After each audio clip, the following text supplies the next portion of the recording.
Welcome back to Smoke Signals, everybody. I'm Matt Montgomery, along with head football coach and athletic director Wayne Coleman. Coach, fighting Indians, tough loss on the road at Palestine, and you always hate to lose to the Wildcats. It was a great game. I mean, these games in the last few years have been just really a fan's delight, and this one was no different. Unfortunately, didn't get the plays when you needed them. Yeah, we had our chances to make plays, and we made a lot of plays. It just seemed like in the end they were able to make one more play than us. Yeah, it was.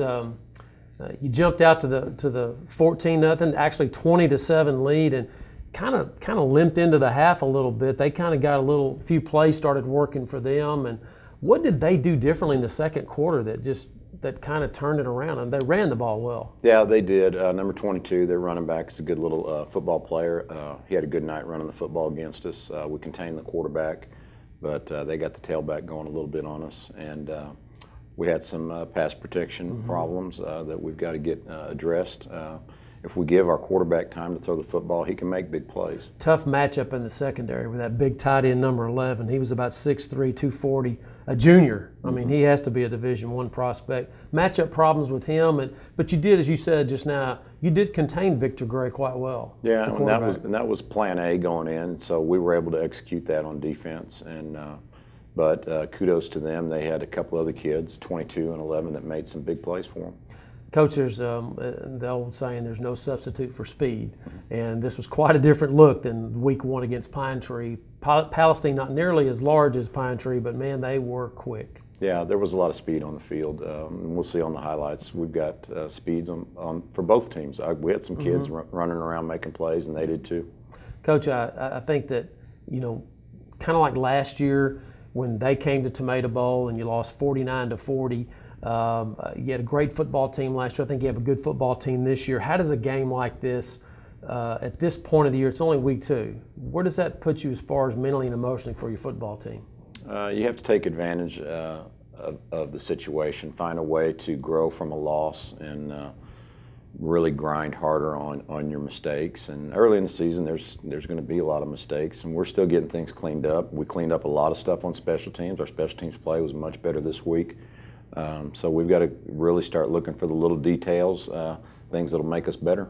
Coach, you have so many weapons on offense. I mean, we talked repeatedly on the show and early in the season about how last year it was the Cam High show mainly, but this year there's so many guys getting their hands on the ball.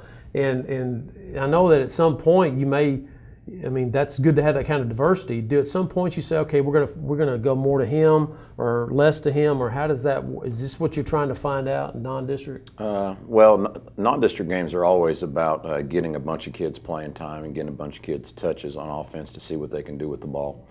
But right now, I really just like our mixture. I don't see us cutting back on the way we're spreading the ball around. We need to do that, and one thing, it helps keep the defenses off balance. Of course, a loss is disappointing, but probably the biggest disappointment was the loss of Scooter Baker to the injury.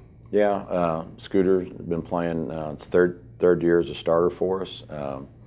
Obviously a leader on our defense, one of our key running backs that we rotate in and out of the game, and it's gonna hurt. We've got to pick up the slack. And, Coach, Scooter out for the year. I know that's a leadership void, if you will, and but I know your team. I mean, that's what you guys talk to him about all the time. You preach to him about, do your job, fill that role, and you have some guys that'll step up and do that. Yeah, I mean, a lot. One of your coach's famous mottos is "next man up." Yeah. So we've got a guy down, and guys that have been coming to practice every day for 2 days, and for the last month have been thinking, man, I wish I got to play more. Well, this is their chance, and so it's time for them to step up.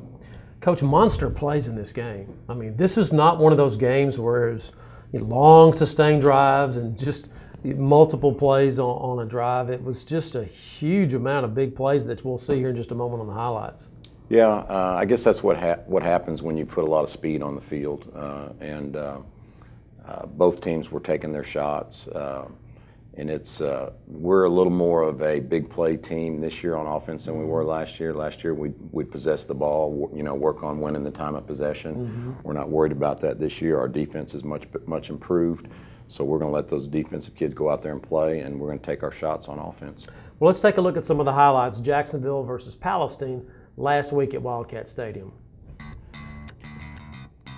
Coach, off to a big start right here. 81 yards. Look how long this ball travels in the air by Dontrell. He threw it at the 15. It lands at the 30. Yeah, Dontrell's got a big arm, and Cade made a big play there for us. A nice little scramble out of the pocket by Dontrell. In this next play, I don't think you could execute the hook and ladder any better than this. This is absolutely perfect timing. Yeah, Cade with the catch, and D. Spencer with the finishing that big play off for us.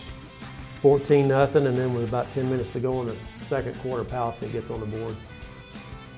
Yeah, nice job by their offensive line. They've got a solid squad, and 22 is a special running back. Here's a nice run by the junior T.J. Ratliff for Jacksonville here. Rips off 17. T.J.'s been a really pleasant surprise, and usually the first guy doesn't tackle him. Nice pitch and catch here for 36 from Dontrell to Casey Johnson. Spins out. Yeah, again, nice job by Dontrell avoiding the rush, and Casey finishing it off.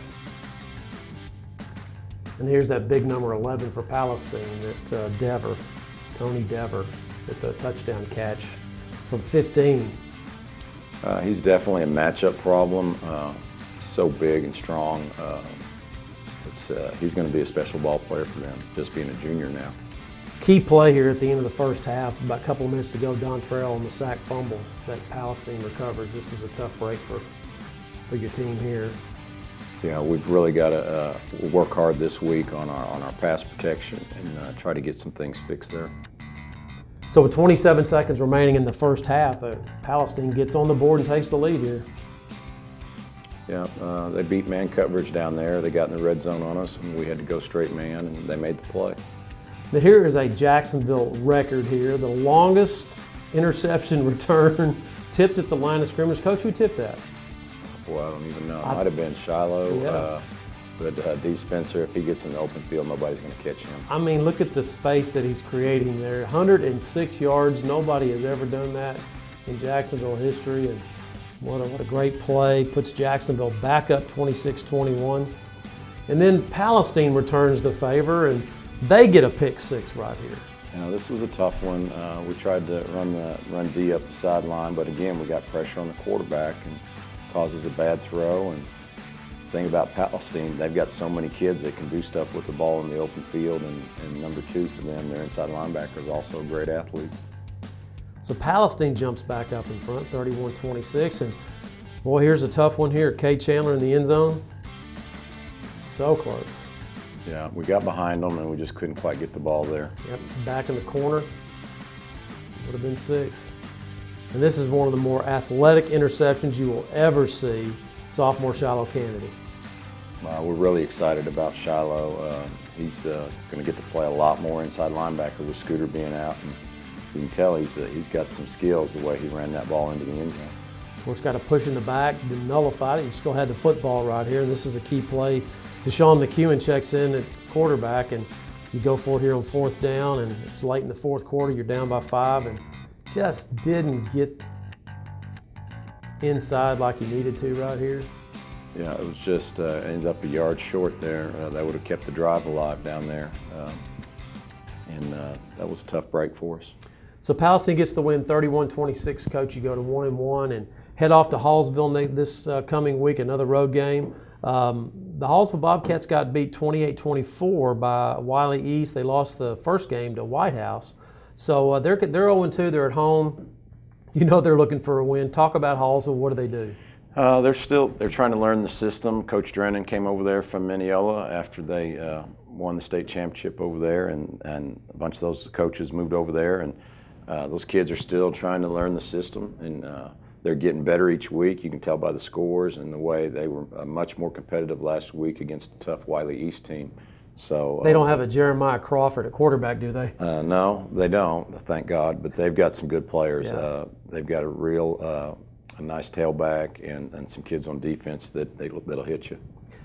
Defensively, they obviously with new coaching staff, what's the look that they will give you that we haven't seen from Hallsville in the past? Because we've been playing them quite frequently in the last few years. Yeah, they're going to run a lot of 4-2-5 like we've seen the last couple weeks, but they also will jump down and give us an odd look. So we've got to be prepared for both looks, work hard on those.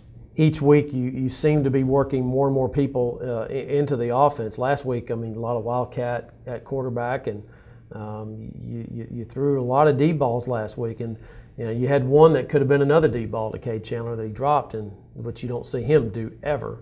Will that be the same, modus operandi that you will try to continue and try to hit the big play? Yeah, I think that's kind of becoming our MO, our identity on the offensive side. We really like a lot of our quarterback read game that we had last year, and we don't want to lose it. So that's why we're running some of the Wildcat stuff, and we really like Dontrell's ability to throw the deep ball. So we're going to keep taking advantage of those things. Yeah, we talked about that, during the preseason and during 2 days that Dontrell was going to be able to stretch the field. We haven't really seen that part of it come into play yet, I think, in the running game, like we maybe thought this early, that with getting T.J. Ratliff out there and you got D. Spencer. We really haven't seen that part of it develop just yet, but at some point, defenses are going to have to move back, and that's going to help your running game. It will, and I think they're just going to start figuring that out here in a couple weeks. People start figuring out how we want to play ball, and we've just got to make adjustments and hopefully stay one play ahead of them. Coach, going on the road again, I know that this is a year where you have 6 road games, and didn't really have an effect on your team last week. You played well, played hard. Road games just to these days just don't seem to be that big a deal. No, and these aren't very long trips. We'll have some longer trips later on in the season. Yeah, Alvarado's coming up soon. Yeah. But the Palestine trip's not a bad trip. Hallsville's not a bad trip, so we should be. Those kind of trips shouldn't affect us at all. Coach, what are the keys to the game this week against Hallsville? Yeah, well, I think we've got to make some improvement in our pass protections. We're so explosive throwing the football that we want to be able to take advantage of that. And I think try to find out who's going to step up on that defensive side and shore up the hole left by Scooter Baker's absence. Where's your team emotionally right now? We're good. We know that we played a good football game. We know we played a good team. We know that it's a game of breaks, and we try not to dwell on woulda, coulda, shouldas, and you want to avoid the negative things like that when you have a tough loss. It's Jacksonville versus Hallsville at Bobcat Stadium on the road. Kickoff at 7:30. We'll be on the air on 94.3 FM at 6:50 with your pregame countdown to kickoff. For head coach Wayne Coleman, I'm Matt Montgomery. We'll see you next time right here on Smoke Signals.